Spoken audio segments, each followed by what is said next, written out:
A city of legends and a legendary city.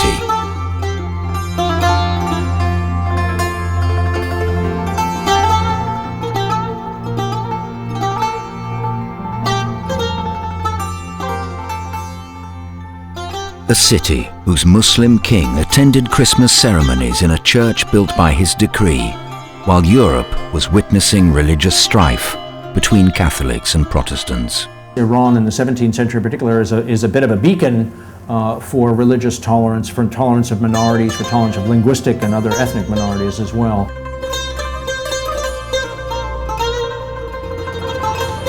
A city with shaking minarets, where shaking one minaret triggers the other one to tremble as well.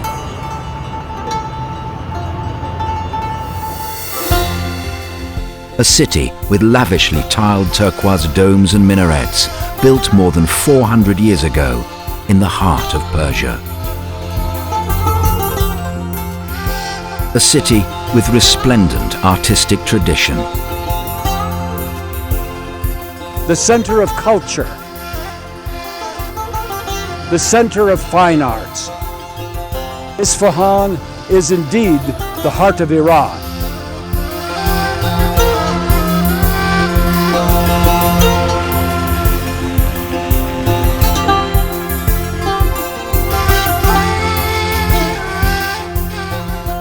Isfahan, the hub of Persian nostalgia and mystical past.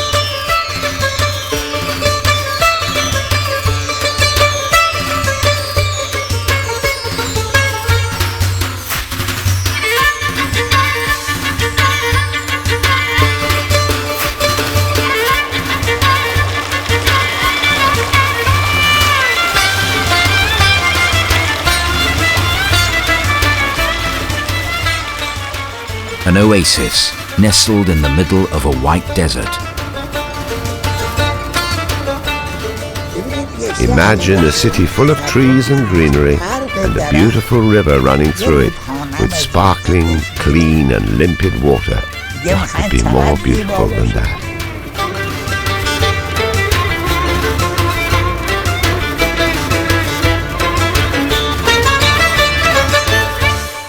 Incredible Isfahan, discovering Persia's past.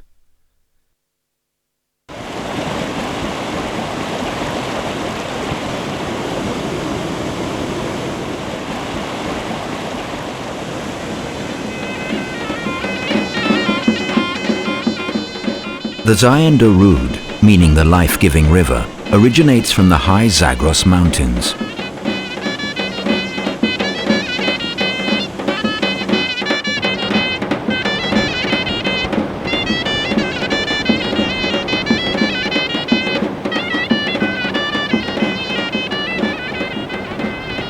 Passing a distance of 400 kilometers, it reaches the heart of the country.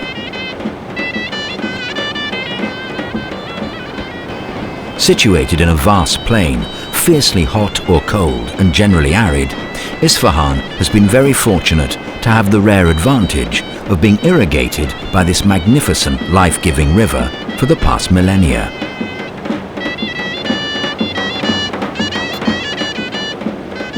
Most people think of Isfahan as a relatively new city, that is from the 16th century, the time of the Safavids, when it was in its glory, and that not much existed before. Actually, Isfahan is a very old city, very old indeed. The Medes came here and probably established Isfahan as their winter capital, and their summer capital was in Hamadan in the mountains of Bakhtiari.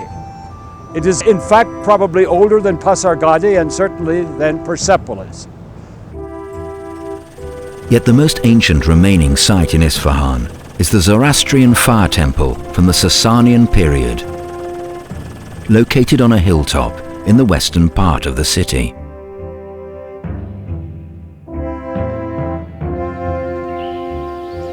Another Sasanian monument in Isfahan is the impressive Shahristán Bridge. Pierced by pointed arches which allow the maximum flow of water when the mountain snows melt, the Shahristán Bridge is sprawling and most pleasing. Another name for Shahristun was Gay, which was later on changed into Jay. In the 5th and 6th century AD, we have the Sasanian coins of Piruz and Khosrow Parviz, also coins of the Abbasid caliphs Harun al-Rashid and his son Ma'mun are known from Isfahan. And it's fascinating, as in Arabic they don't have the letter G, the Persian letter G is then turned and changed into the letter J in Arabic, and Gay becomes J.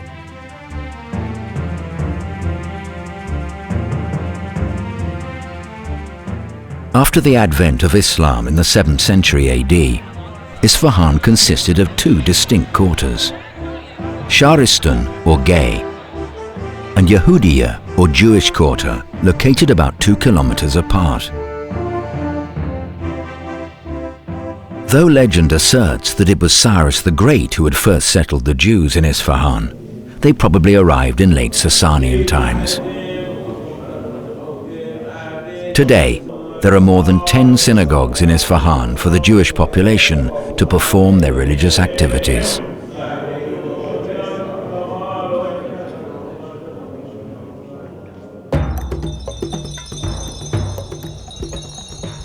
In the 11th century, the Seljuks, a Turkish tribe from Central Asia, conquered Iran and established their capital in Isfahan. For both the Arab and Seljuk rulers, the Persians offered a unique gift, the experiences of an ancient and well-established civilization. From the cradle of its civilization, it has always existed as a powerhouse of culture and civilization. That is the strength of Iran.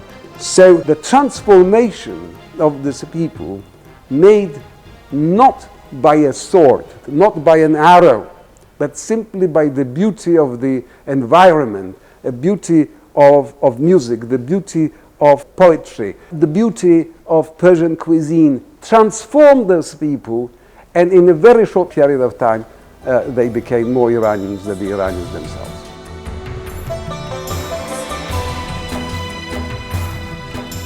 This era thus became one of the most vibrant for Iranian architecture.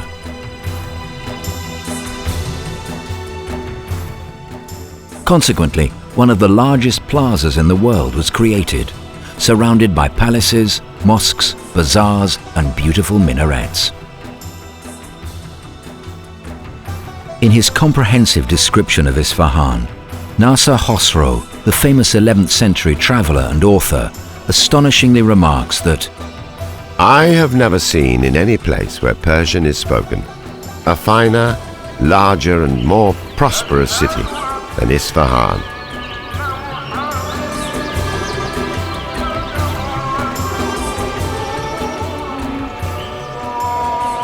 The city, and for that matter the world, witnessed for the first time a university system with campuses in various cities.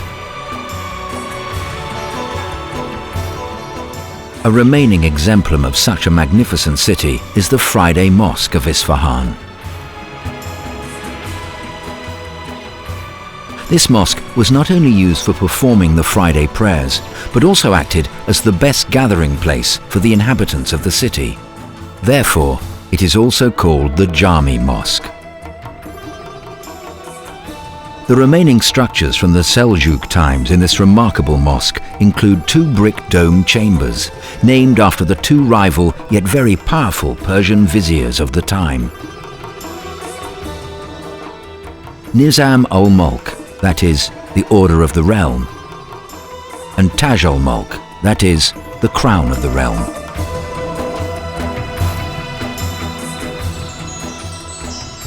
The creation of domes in Iran goes back to some 2,000 years ago to the time of the Parthians, who were followed by the Sasanians.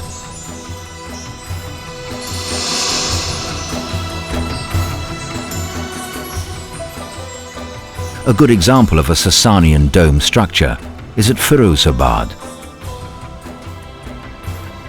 Before the creation of the dome, the heavy roofs had to be carried by a good number of columns. but the creation of the dome changed everything.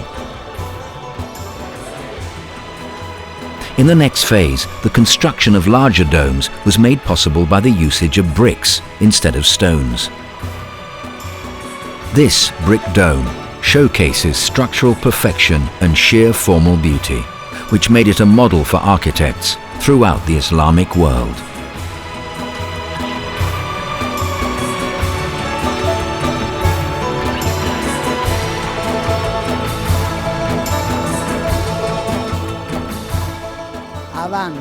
In the Jami Mosque, just like an architectural museum, almost all the decorative styles and the architectural solutions that Persian builders have created during the last 1,170 years are marvelously represented. Under the Seljuks, the cities were enriched with great monuments. Naked bricks were always on site. The Jami Mosque of Isfahan is the best example, which gradually assumed the typology of the so-called four Ivan Mosque, with four portals facing a courtyard.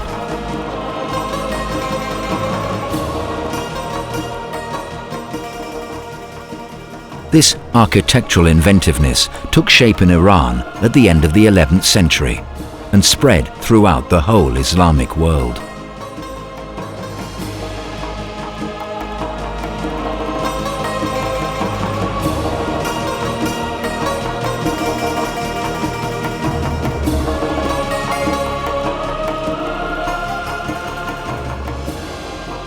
Another innovation was the design and implementation of small stalactites or honeycomb-shaped decoration covering the portals, known as muqarnas, which was gradually imitated not only throughout Iran, but also in far places as India and Spain.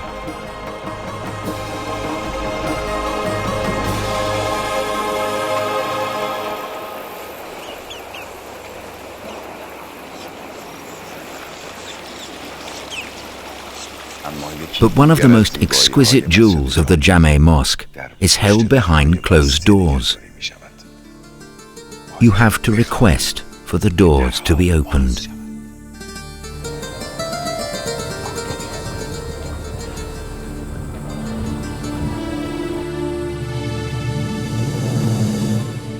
This incredible jewel is not made of gold or precious stones, but rather from stucco.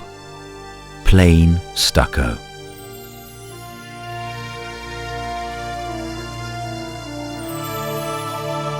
This monumental and magnificently carved stucco prayer niche was commissioned by the Mongol king Uljaitu in 1310 AD after embracing Islam.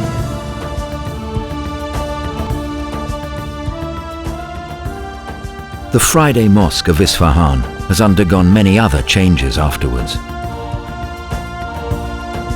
The most important transformations were carried out in the Safavid period, through which delicate muqarnas covered the iwans, beautiful marble stones and tile works were applied on the walls, and two splendid minarets were created on both sides of the main iwan.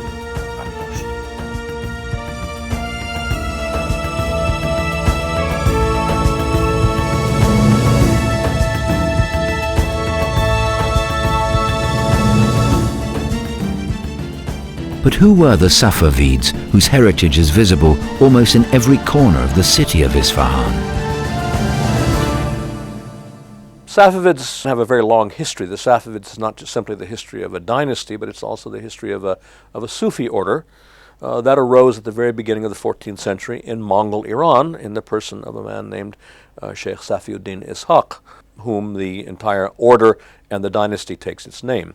And so we have a period of approximately 200 years when we study the rise of the Safavids, that we study the rise and development and transformation of this Sufi order from an order into a state.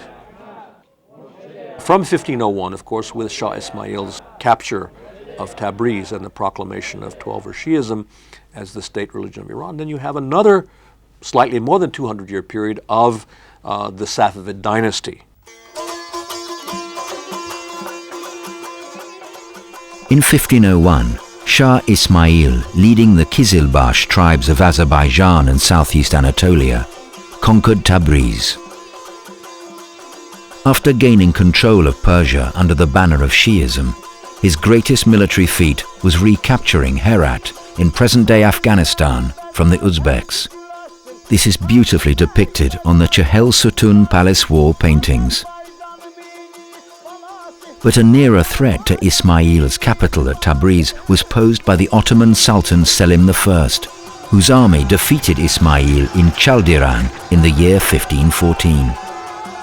A few years later, Shah Ismail died after a hunting trip in Georgia and was succeeded by his son, Shah Tahmasp. In order to minimize the possibility of Ottoman invasion, Shah Tahmasp transferred the capital from Tabriz to Kazvin, northwest of Tehran.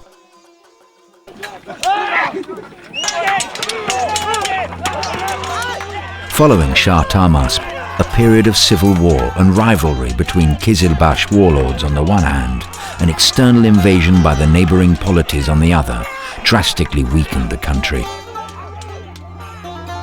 It was time for a new stabilizing force and a visionary leader to re-establish Persian splendor.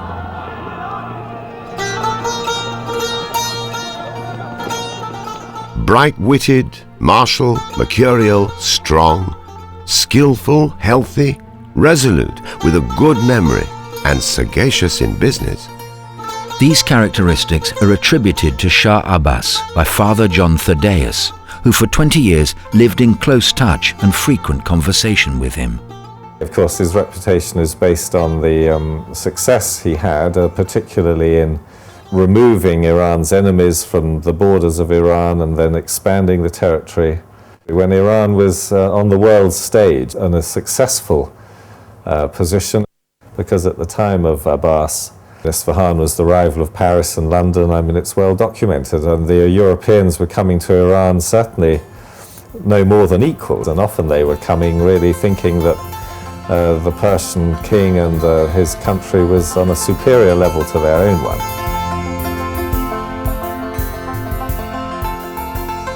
With his efficient administrative system and his military genius, Shah Abbas regained Azerbaijan, Yerevan, and the former Safavid capital of Tabriz from the Ottomans, while ousting the Portuguese from the Persian Gulf, and thus raised Persia to the status of one of the great powers of the world.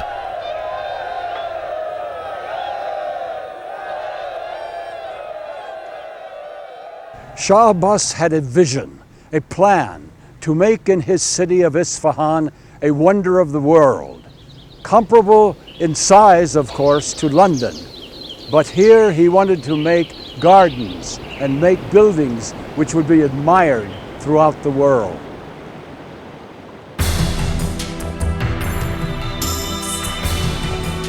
Shah Abbas's urban planning started to the west of the medieval city. There, he built one of the architectural treasures of the world, Meidane Nakshe Jahan, or Image of the World Plaza.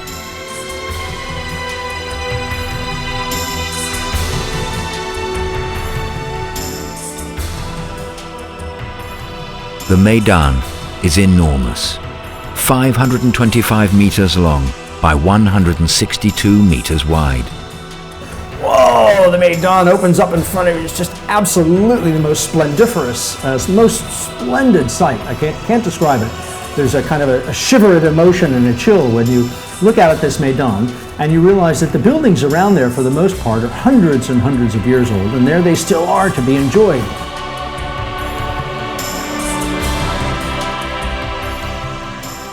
The modern world outside Iran has only some inkling of these Safavid treasures, sufficient that it is a UNESCO World Heritage Site.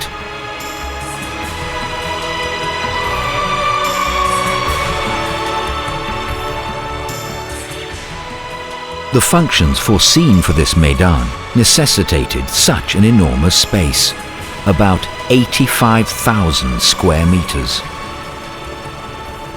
First, for polo matches and horse racing, the Maidan was leveled and river sand was spread on it. Today, the original stone polo goalposts can still be seen on the north and south sides of the Maidan.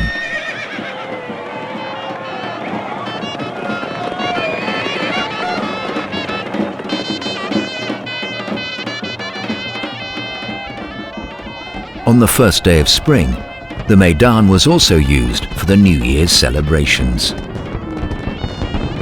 The festivities were usually followed by a variety of fireworks, which according to Natanzi, a chronicler of the time, included rockets, starbursts, lindens, the peacock's fan, the gold sprinkler, the 7-color narcissus, and other effects of this wondrous art.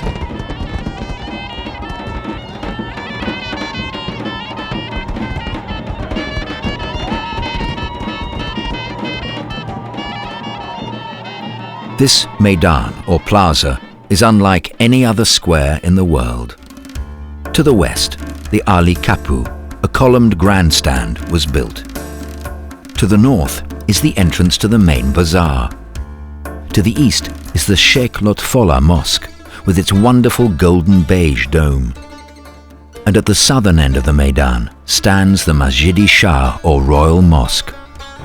Thus, the royal, economic, religious and cultural aspects of the city came together. The first task to be undertaken was the building of the Ali Kapı, or High Gate, at once a grandstand, an audience chamber and a state gateway leading to the palace grounds.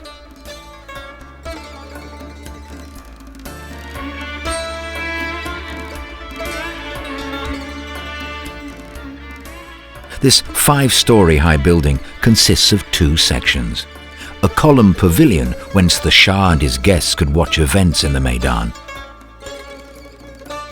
And also the rear section, which contains reception hall and offices.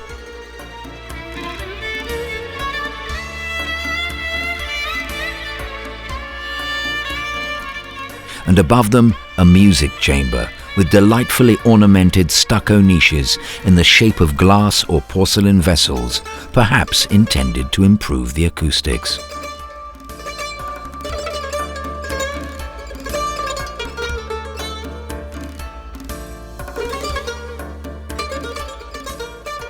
The general atmosphere of this palace, especially at the Iwan, with its intricate ornamentations and beautiful wall paintings, was one of delight and dreamlike fantasy.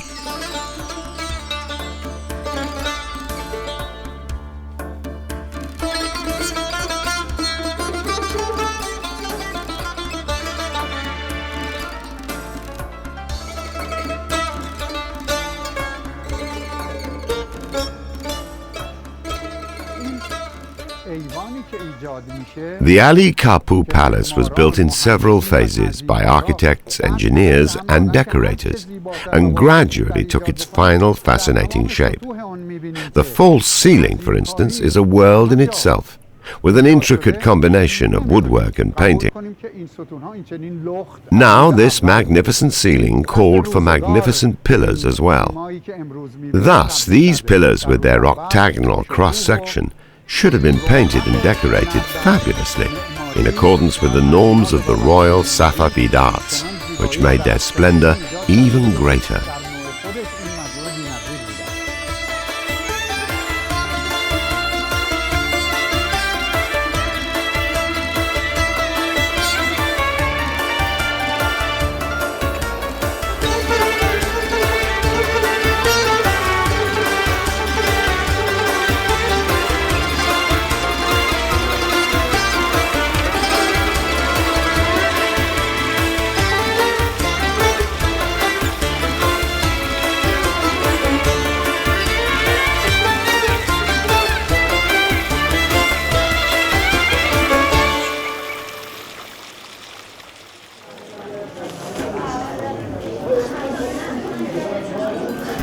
At the northern end of the Maidan stands the Royal Bazaar.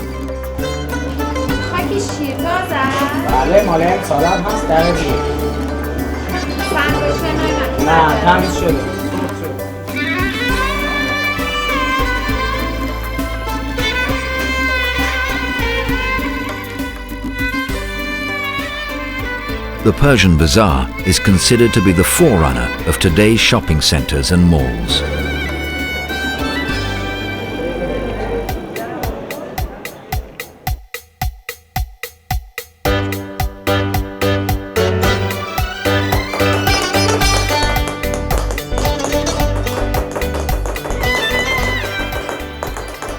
A typical bazaar was organised into a number of quarters, each of which was allocated to specific commodities or guilds.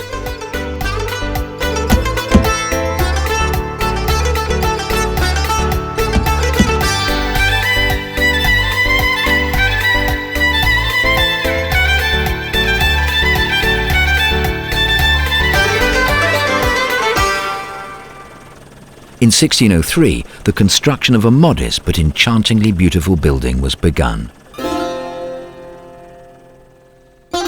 The Sheikh Lotfollah Mosque, named after the father-in-law of Shah Abbas and a famous cleric of his day.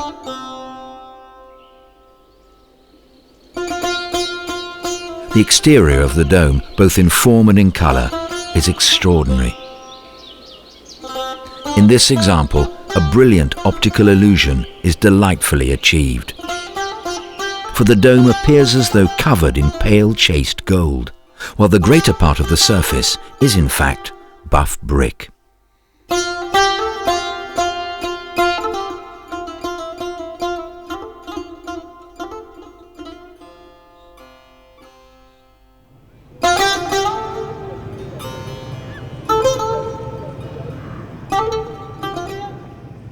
The radiant colour and visual impression are achieved from the contrast between the brick and curvilinear arabesque designs embedded in majestic curves across the buff ground.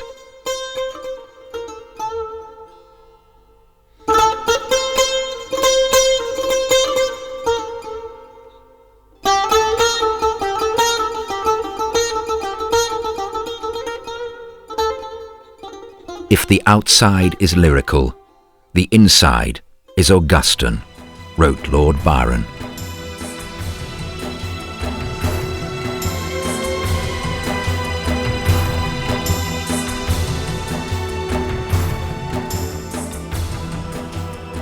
No one in a receptive or contemplative mood can enter the mosque without a shock and the feeling of being received into a presence.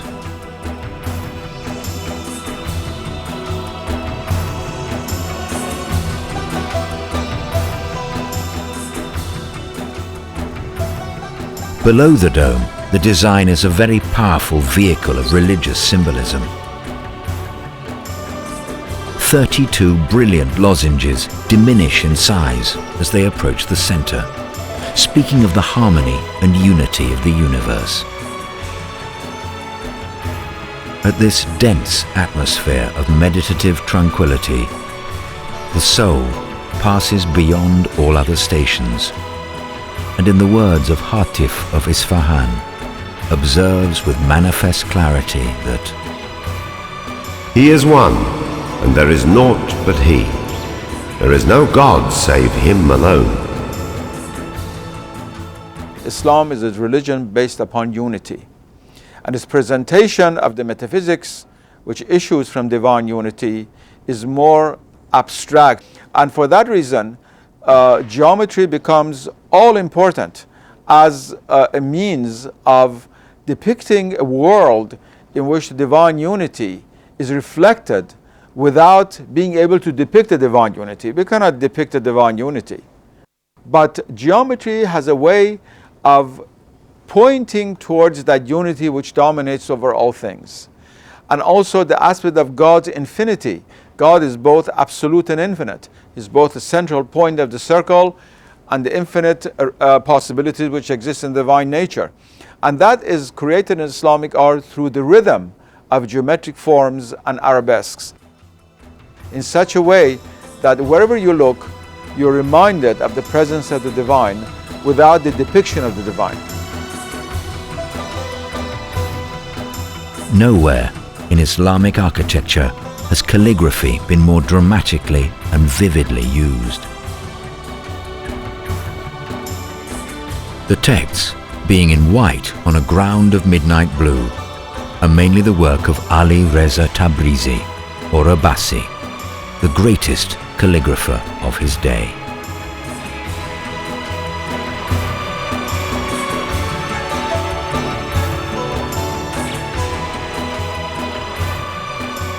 This unique 400-year-old work of art was created by a master architect who introduces himself on the tile works of the prayer niche as such. A poor and humble man seeking the mercy of God, Muhammad Reza, son of Ostud Hossein, architect from Isfahan.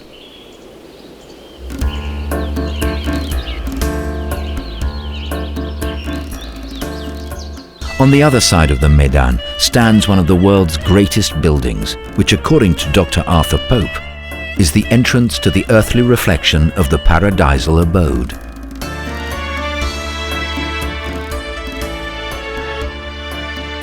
The Royal Mosque, with its magnificent turquoise dome, represents the culmination of 1,000 years of mosque building in Persia.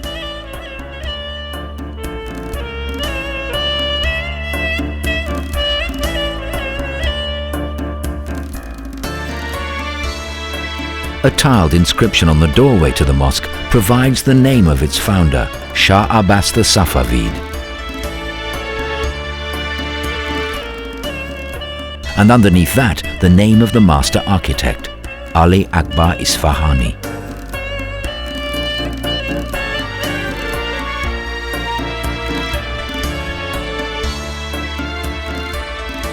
Once one steps over the threshold, there occurs a sudden but imperceptible change of direction. The Maidan is oriented according to 4 cardinal points, whereas Mecca lies to the southwest of Isfahan. A divergence from the gateway of 45 degrees. Faced by this necessary change of direction, the architects knew how to make the most of it. They used it to express the transition from the outward to the inward, a swift reorientation of the soul.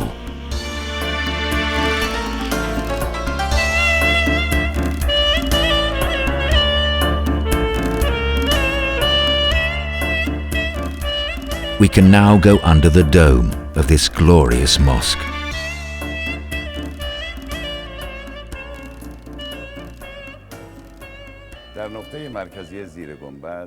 Under the dome, if you flick a piece of paper,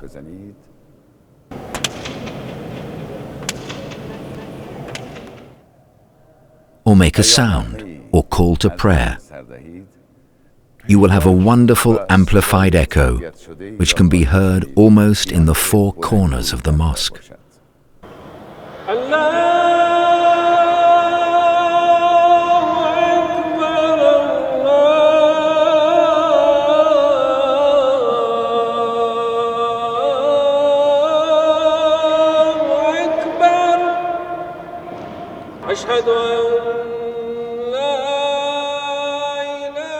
Whether by accident or by scientific design, the effect, nonetheless, is overwhelming.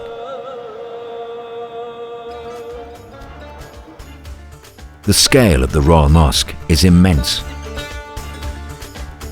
For this colossal architectural masterpiece, several novel ideas were conceived and applied.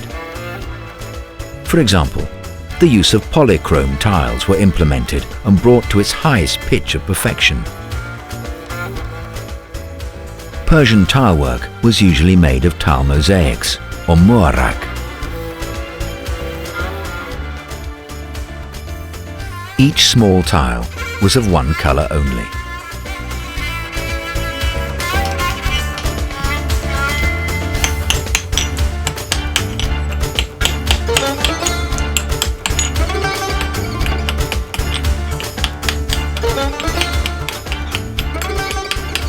Precisely cut to fill its allotted space like a jigsaw puzzle.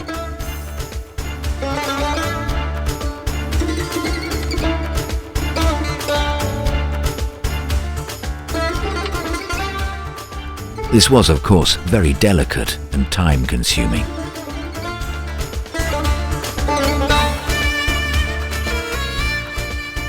The haftrang, or 7-colour tile, was on the other hand usually square and combined a number of different colours in a single firing.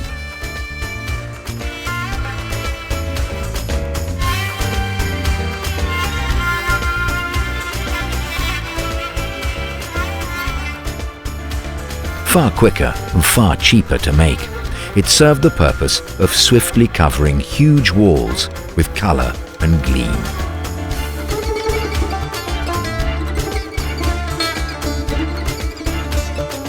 I think it's an architecture that has a wonderful capacity for theatricality, for orchestrating climaxes. Think of these huge surfaces which are smoothed out so that they can act as picture galleries for separate panels of tile decoration. You are meant to look at that, to walk from panel to panel, to drink them in, to contemplate them. I think that's the great strength of Safavid architecture.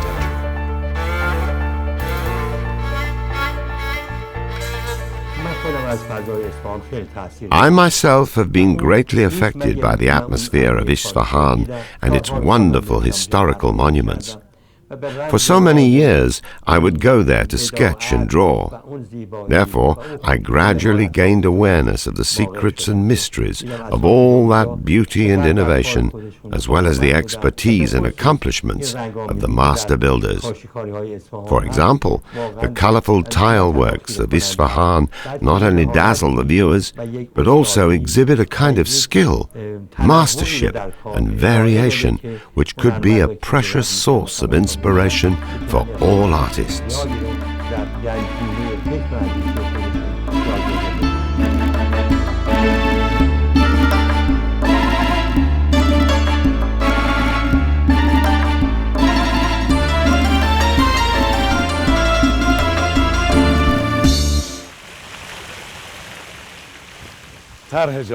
The master plan for Isfahan did not suffice to the Maidan. Beyond the Maidan, the largest garden scheme in Iranian history was created to represent paradise on earth. Chahar Bagh of Isfahan.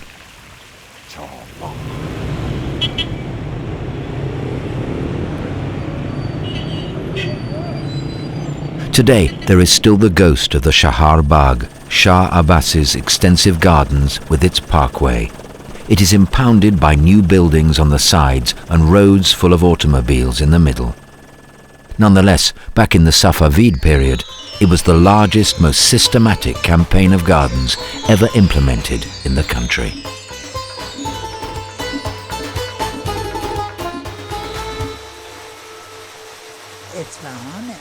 One should not compare the Isfahan of the Safavid era with that of today. Even as a child, looking down the Sofe mountains some 70 years ago, the city I saw was a city full of trees, with plenty of gardens and wide streets full of plane trees. What could be more beautiful than that?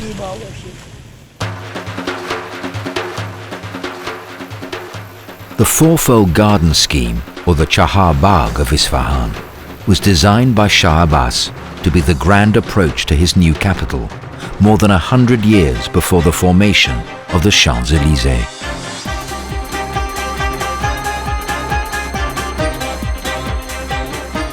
A manifestation for the refined taste and a profound feeling for the natural environment. Adam Olearius, secretary of the Holstein Embassy in Isfahan, was justified in calling the Chahar Bagh one of the most beautiful and charming spots in the world, with water fountains 12 feet high and numerous kinds of trees, including cypress, pines, as well as a variety of fruit trees.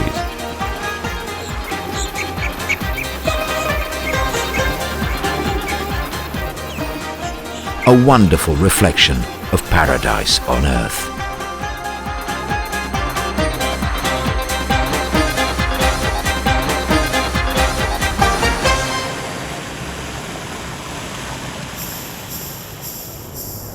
Midway along the Chahar Bagh Avenue, a sublime bridge spans the Zayanda Road.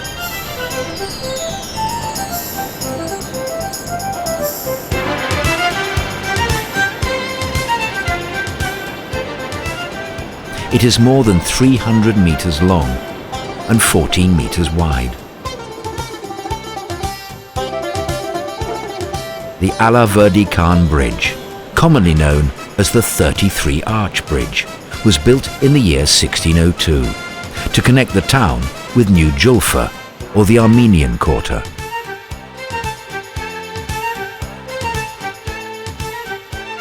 This bridge was built in the widest part of the river, perhaps as an unambiguous and public gesture of the Safavid royal power and confidence.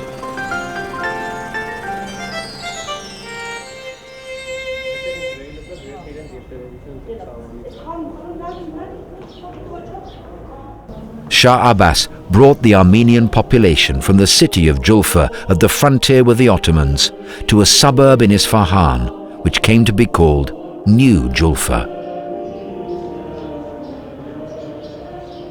He granted them the land they lived on, and as a sign of his protection and support, attended their festivities. Armenians lived in Isfahan with a large degree of autonomy and increasing wealth, and until today have held a good position in the Iranian society. In New Julfa, there are 13 churches, the most important of which is the Vank Cathedral.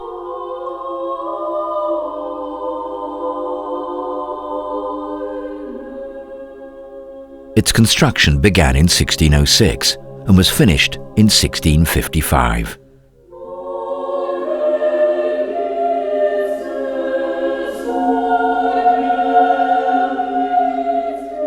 Decorated by many artists, the Vank Cathedral offers a blaze of colour.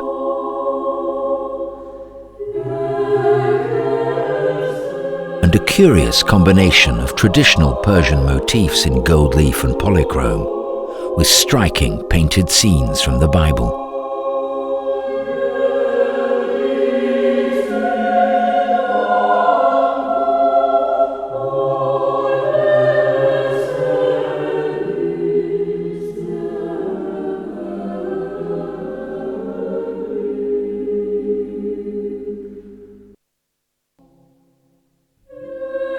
Yet, it has a strange calming effect, which is very similar to the ecstasy one feels in the Sheikh Lutfollah Mosque.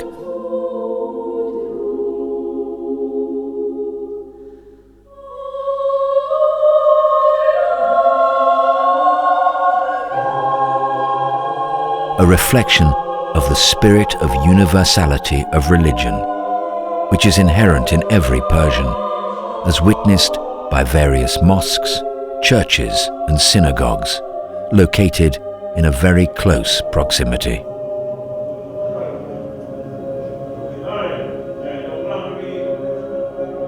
At the same time that in Europe, the wars of Reformation, Protestants versus Catholics were raging, here in Isfahan, a spirit of tolerance reigned. Shah Abbas not only permitted the Jews, the Christians, the Zoroastrians, Armenians to practice their faith, but he actually aided them. And here in this church in New Julfa in Isfahan, you see a survival from that time.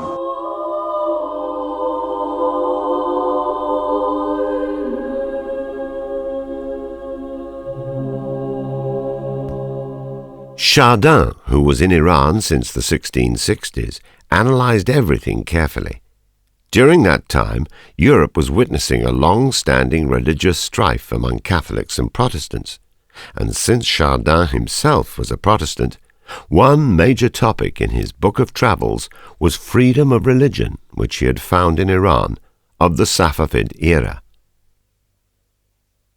Thus, the root and origin of the idea of religious tolerance in 18th century France was, in fact, Jaan's Book of Travels.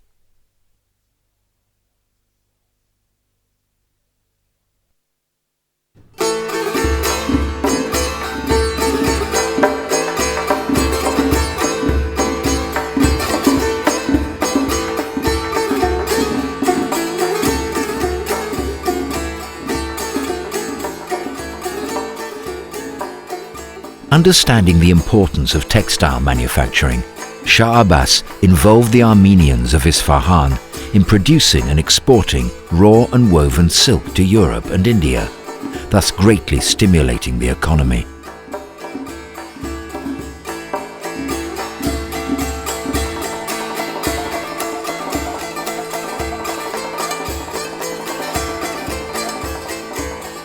Safavid textiles are one of the truly great developments in Iranian art over the centuries. The warps go up and down, and the wefts go from right to left. And so the background is formed by the warps, which are in a satin foundation, and then you have all the motifs, the figures, the landscape, everything, in a sense, drawn on with the wefts. And this is wonderfully complex and beautiful. And what we see is the translation into silk weaving of paintings. The Safavid period was also a very important time for splendid carpet weaving.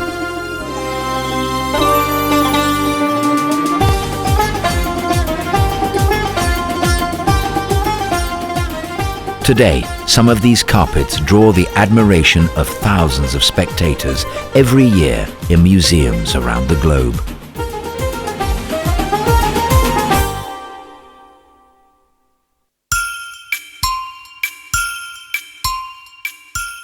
Flourishing commerce required prudent, secure roads, with many caravanserais or inns.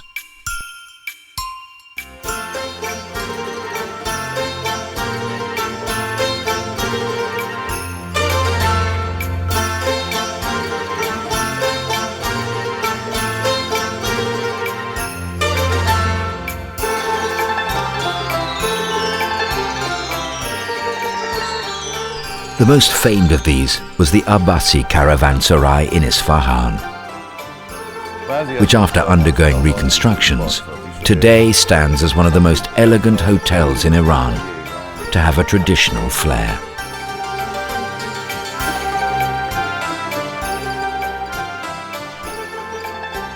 The strong drive to centralization in the Safavid period encompassed every aspect of life, from politics and religion to art. Shah Abbas reconstituted the staff of the Royal Library and workshops, employing calligraphers, painters, bookbinders, illuminators and papermakers, who collectively showcased a novel decorative style that would reflect the grandeur and identity of the period, including the stylish Nastaliq writings with a reed pen. In Nastaliq script, the words and characters, although connected, are somehow suspended in the air, as if they are hanging and dancing in the air. Just like the sonnets of Hafiz, which never grow old or become outdated due to their profound meanings and magnificent compositions, the masterpieces of our prominent calligraphers possess a magical characteristic which even today make them fresh and novel. The art of Nastaliq calligraphy reached its zenith of elegance and balance in the time of Shah Abbas, and in the hands of such master calligraphers as Mir Imad. His style of penmanship became a model for generations of calligraphers who have followed him until today.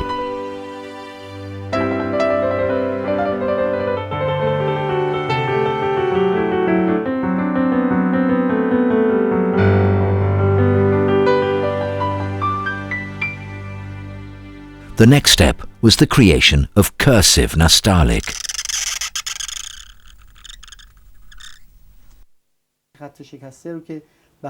The cursive Nastaliq calligraphy, or shekaste, dubbed as the spring of Nastaliq writing, is however the last achievement in this field, which was devised to expedite the work of letter writing in the 17th century. This script was then brought to its height of elegance in the 18th century by the master penman and poet, Darvish Abdul Majid Tarlakani. This great artist chose to live in Isfahan, then the capital city of Iran. There he trained many pupils who became prominent calligraphers in their own right.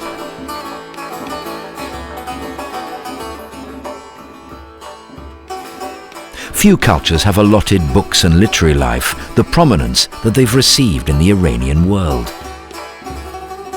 This reverence is evident in the eye-catching works of miniature paintings with a myriad of vigorous colors, primarily made of mineral pigments, as well as gold, silver, and lapis lazuli.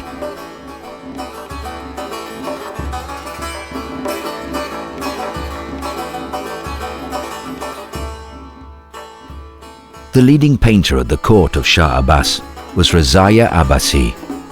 This great artist's ink drawings have an absolute calligraphic mastery, conveying texture, form, movement, and even facial characteristics and personality.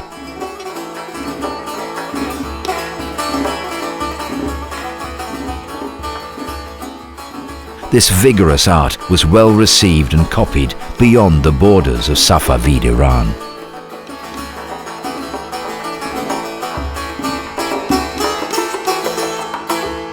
When one is considering the kinds of influences that Iran had on countries beyond Iran, the painting that I'm standing by now is a particularly important example. It's a painting that shows the Mughal Emperor Jahangir standing on a globe and embracing Shah Abbas. Is extraordinarily detailed, extraordinarily minute detail, which is one of the technical features of Persian painting that we most admire. We don't know of any tradition that was able to put the kind of attention to miniaturism that was done in Iran.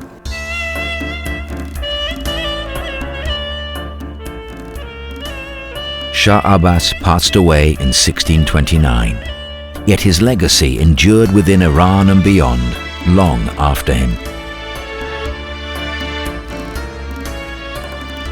The city of rule, Isfahan, remained the capital of the Safavids until its fall by the invading Afghans in the year 1722, and continued to impress foreign visitors with such new visual landscapes as the Chaharbagh College,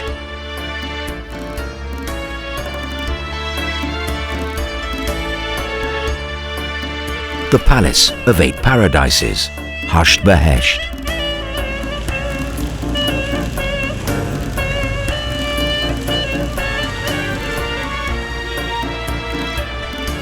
the magnificent Khaju Bridge,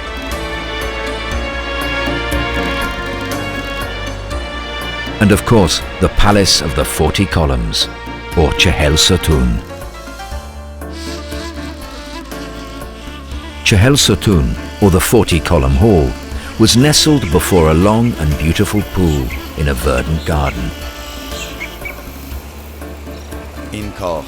Here, the actual number of columns adds up to 20, which with their reflection in the crystal clear pool constitute 40 columns, creating one of the incredible and unforgettable sights of Isfahan.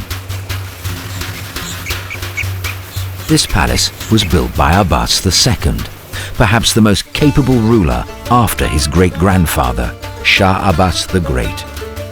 His portrait has been depicted on the interior wall paintings of the palace.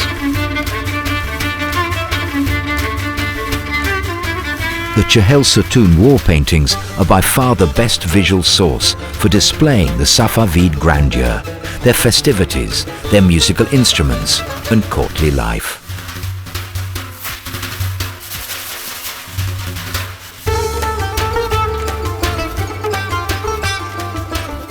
It was the setting for sumptuous receptions in 17th century Isfahan.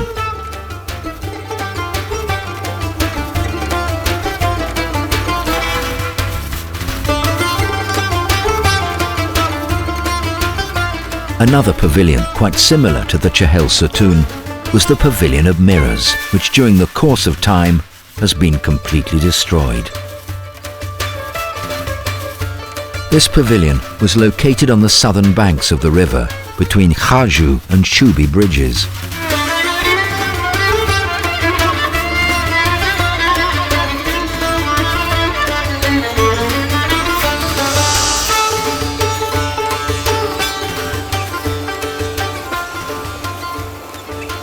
And contained a magnificent banquet hall with 18 beautiful pillars covered with a mosaic of mirror glass which supported its elegant ceiling, making the architecture like a jewel box filled with light.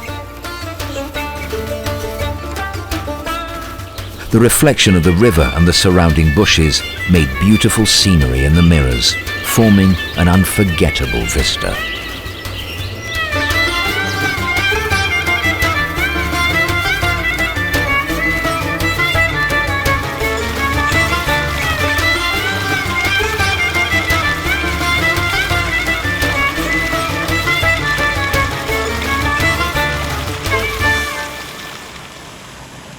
The Isfahan we admire today, the city that in the 17th century attracted merchants, adventurers and the curious from Europe, Africa and India, was a great cosmopolitan city. Chardin thought that Isfahan was the only city that compared even to London because it was extremely cosmopolitan. It was a city with magnificent buildings. It really functioned as a magnificent center for all kinds of humanity.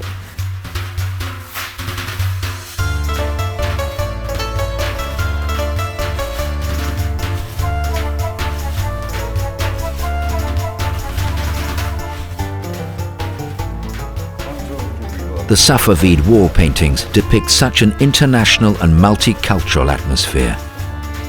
In this respect, Adam Olearius, the German ambassador to Safavid Persia, noted that some 12,000 Indians lived in Isfahan, a good number of whom were involved in the silk trade. Della Valle, on the other hand, reminds us that only at his house some 10 languages, including Italian, French, Latin, Spanish, Greek, Turkish, Arabic, Georgian, Persian and Armenian were spoken.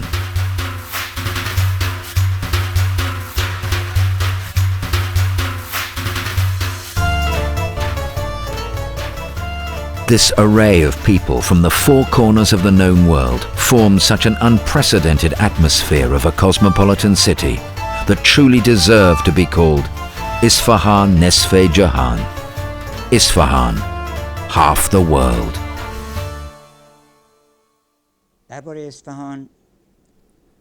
Our poets have many descriptions about Isfahan. For example, Isfahan is half the world, they say.